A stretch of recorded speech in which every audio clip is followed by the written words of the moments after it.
श्रोत्यो नमस्कार।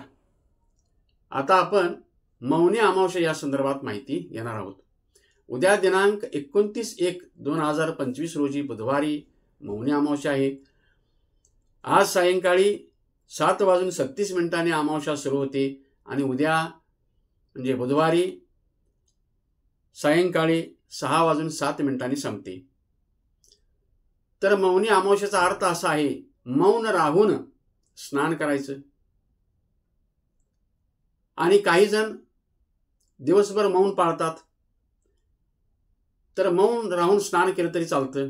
गंगेचं स्मरण करून स्नान करावं। स्नानानंतर तर्पण करणं आणि दान धर्म करणं यालाही महत्त्व आहे। पितरांना तर्पण करताना दूध मिश्रित पाण्यामध्ये काळे तीळ घालून त्यानं तर्पण करावं। त्यानंतर देवांना तर्पण करताना पांढरे तीळ पाण्यामध्ये घालून काय करावं, तर्पण करावं। आता दान धर्मालाही महत्त्व आहे। यामध्ये पक्ष्यांना धान्य घालावं, गाईला चारा देणं यालाही फार महत्त्व आहे। जलचरांना अन्न द्यावं, कावळ्यालाही कौलावर अन्न ठेवावं, भटक्या कुत्र्यांना खाद्य देणं हेही महत्त्वाचं आहे। मुंग्यांना साखर घालावी, शिवपिंडीजवळ मुंग्यांना काय करावी, साखर घालावी। भुकेलेल्या व्यक्तीचं अन्नदान करावं।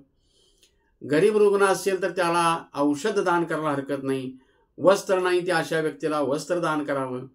याचा महिमा फार मोठा आहे। आर्थिकदृष्ट्या गरीब मुलं आहेत, अशा मुलांना ज्याची आर्थिक बाजू सक्षम आहे अशा व्यक्तींनी वह्या पुस्तकं अशा स्वरूपात दान द्यायला काही हरकत नाही। स्वामी विवेकानंदांनी याच्यापेक्षाही श्रेष्ठ दान म्हटलं की ज्ञानदान हे श्रेष्ठ दान आहे। कारण ज्ञान झाल्याशिवाय व्यक्ती ती दान करू शकणार नाही, म्हणून ज्ञानाचं दान हे सुद्धा काय आहे, श्रेष्ठ अशा प्रकारचं दान आहे।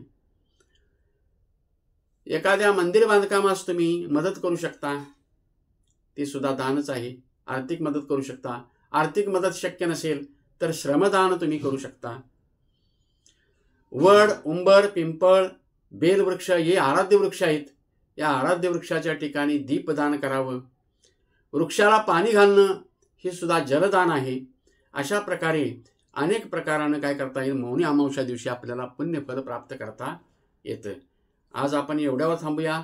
अवधूत चिंतन श्री गुरुदेव दत्त।